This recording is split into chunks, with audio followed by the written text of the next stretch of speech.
Okay guys, this is my first video, many more to come.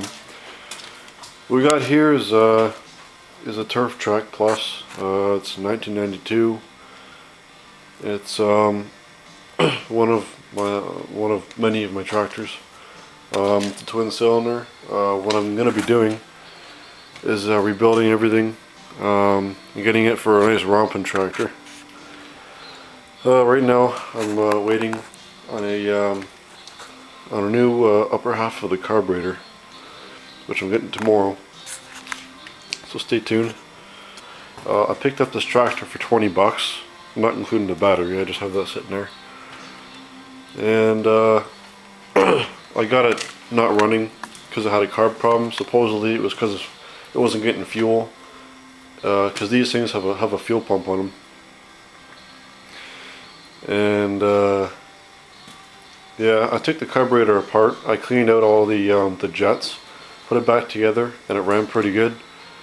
It was leaking like crazy out of the carb, so I'm getting a carburetor rebuild kit which has a bunch of gaskets and stuff.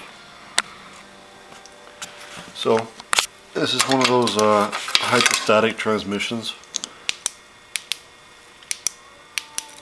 What I plan on doing is making this thing a nice rompin tractor and changing the pulley sizes. I'm not too sure if you can do it properly with a hydrostatic, but I'm going to give it a try.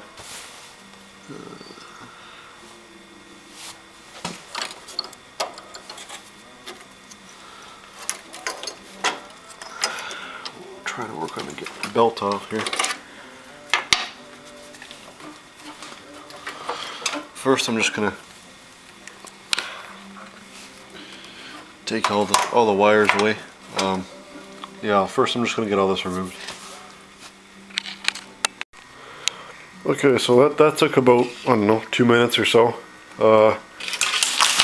Usually with the old wiring harnesses, they're usually all shit. So you know, I mean, there's a couple of things I like to save from them, like the you know, the positive wire.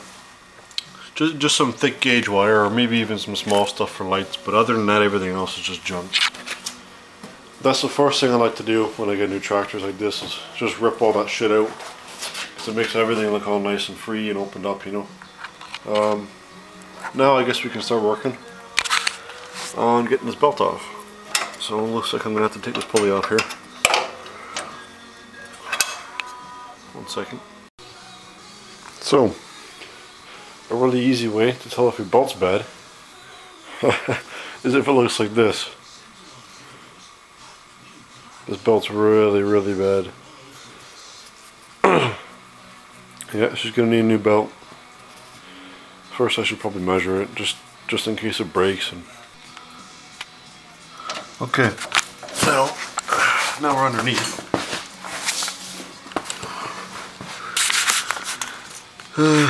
It looks like the next bolt that has to come off is right there. That one.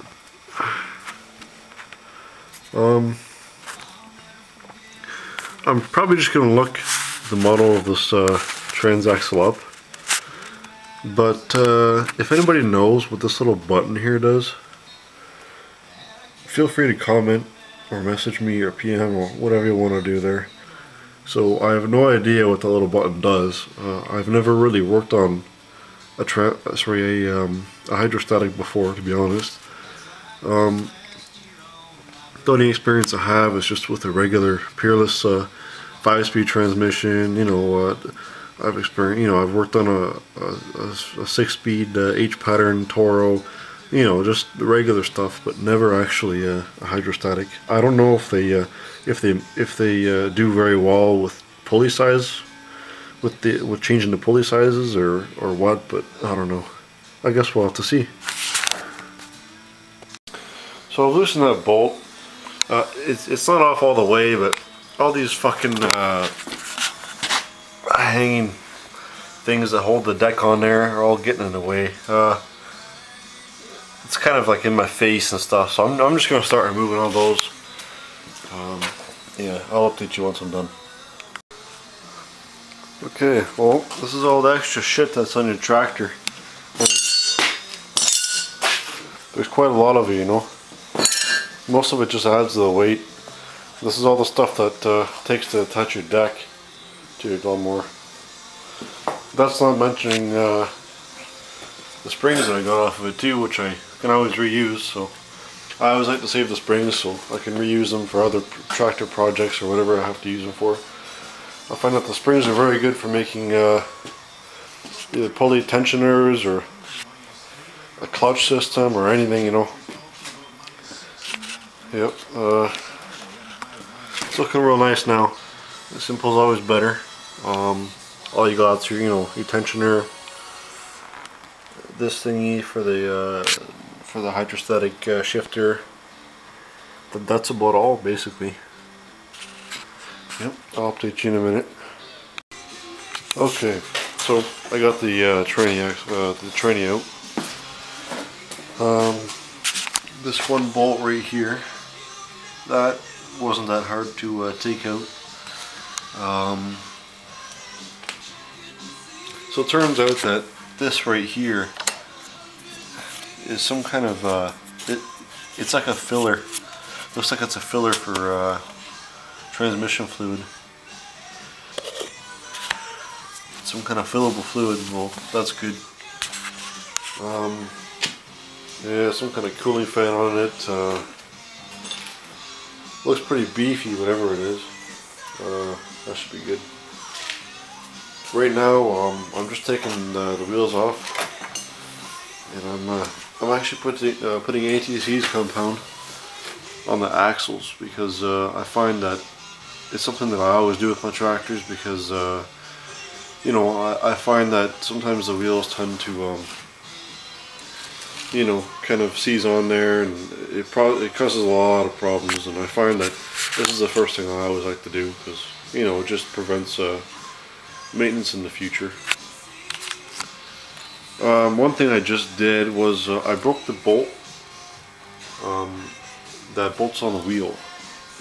I was kind of scared there for a second, but you know, I just used a punch and a hammer, and I just kind of like chiseled around, so it kind of spun the bolt out, and that seemed to do the trick. So I'm going to be putting 2 new bolts in on both sides just to kind of you know, prevent that problem in the future from happening.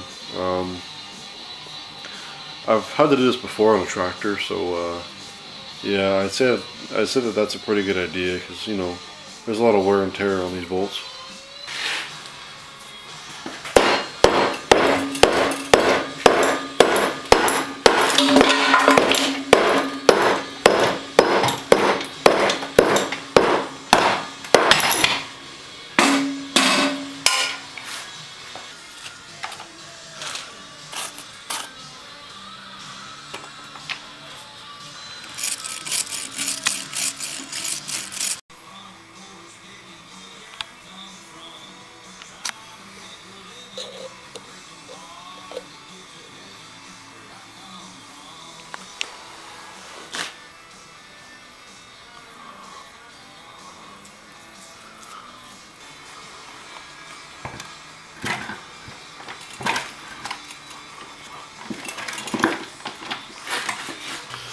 By the way, make sure you don't use the impact gun with this because you're likely to break the bolt or strip the inside threads of the axle, which wouldn't be good at all.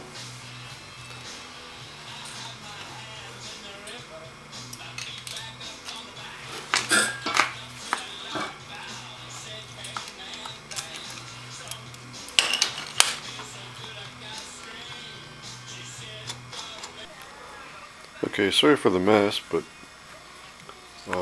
basically what happened was this was the carb off of the engine, and it's a 4-bolt, which isn't actually from that engine. It's been changed.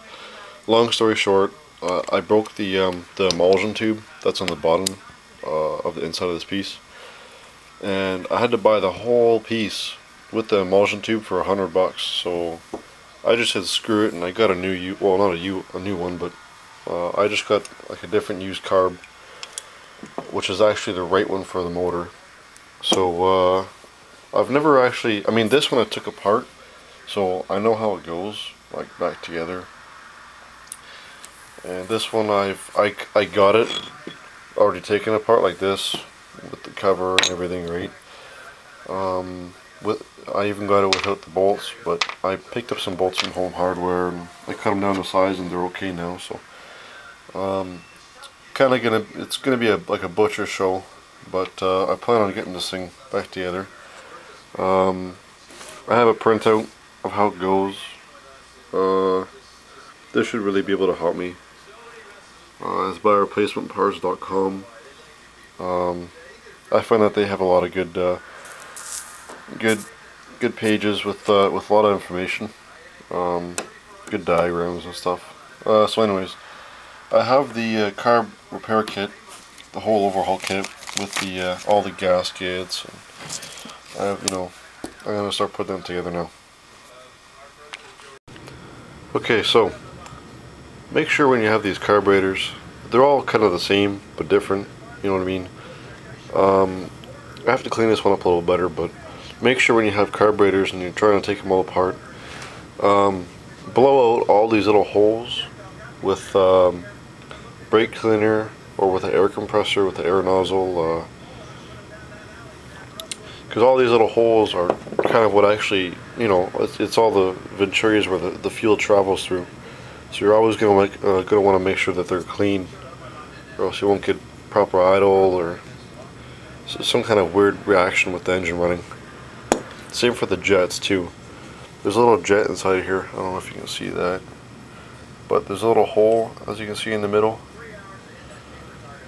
right there, and that hole is actually the main jet for these carburetors. The main jet is what actually controls the fuel when the throttle is full open. There's a main jet, and there's also an idle control screw here, right here. This is the screw that controls the idle mixture. This is, just your idle level. It just kind of, screws in the back of this. But make sure you always blow out all these, all the venturis and holes and everything. Take the screw right out, and it'll be shaped like this. I've already blown it out, but it'll be shaped like this with a little needle on the end, and it's threadable, right? So you can, thread it in or out to change the idle mixture. On this carburetor, it's actually it is a set main mixture. Usually the high-speed mixture isn't set. Usually it's it's adjustable, but this one is set to, also like this one, and also the idle mixture is also set on this one too, which I think is just pretty stupid, but that's just how they designed it. Okay guys, so after a few minutes I figured it out, and how it actually is there's two little tiny springs, part number 860 right here. I don't know if you can see that. Yeah, it's part number 860 of the 861A fuel pump kit. Later on I'll get a clip of the model number of this tractor so you can look it up if you want, if you have the same one. But basically how it is there's two of these little tiny springs with the kit, and where you want to put the springs is, if you notice on the gasket, there's right here. I already put it in, but there's two little tiny flaps. One's right there, another one's on the bottom of it, and they kind of work in tandem with each other, these little springs, on the actual fuel pump itself. And how it works is, this line is a PCV line, right, which goes with the engine, the crankcase, gases, and that kind of creates a vacuum suction kind of pulsate with the like when the engine's running, and there's a like a diaphragm inside here, which kind of pulsates with the rhythm. Well, sorry, with the with the engine, and it flows the fuel through it. Here's the fuel line right there, and inside you want to put the two little springs on these two little holes. Well, sorry, on these two little circular round pieces. You put them on the two pieces. One's on the base of the actual carburetor, and one's on the block for the fuel pump here. And also, when you have the gasket, yeah, I don't have one on me.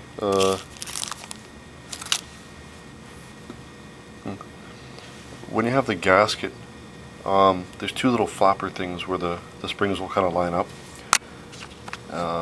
And you know, anybody with a bit of common sense will be able to know how to put it together. Okay, so I'm gonna put it on the engine now and see if she fires up. Sorry, correction. This is the PCV and this is the fuel line. Okay, I have the carburetor on. Fuel's on. Well, fuel line's on there. I have the PCV hose on, which is very important, by the way. Make sure you always have this line on here, because the second you take it off, it's not going to run at all. Okay, I just have to grab the booster cables and we'll give her a boost. One sec. Okay, here we go. So this is the first test run of the new 14 horsepower Briggs & Stratton.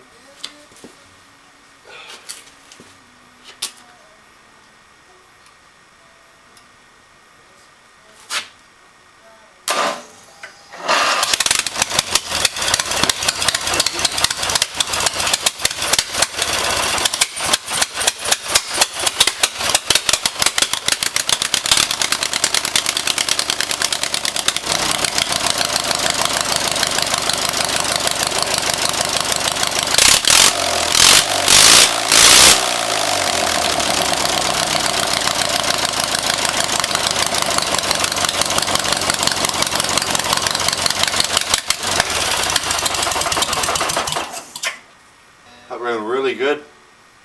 Tomorrow during the day I hope to throw the muffler back on it, because right now it's running with no muffler. Just two little about 1-inch pipes sticking out of it right now. But everything went as planned. Nothing blew up. Not today at least. Stay tuned.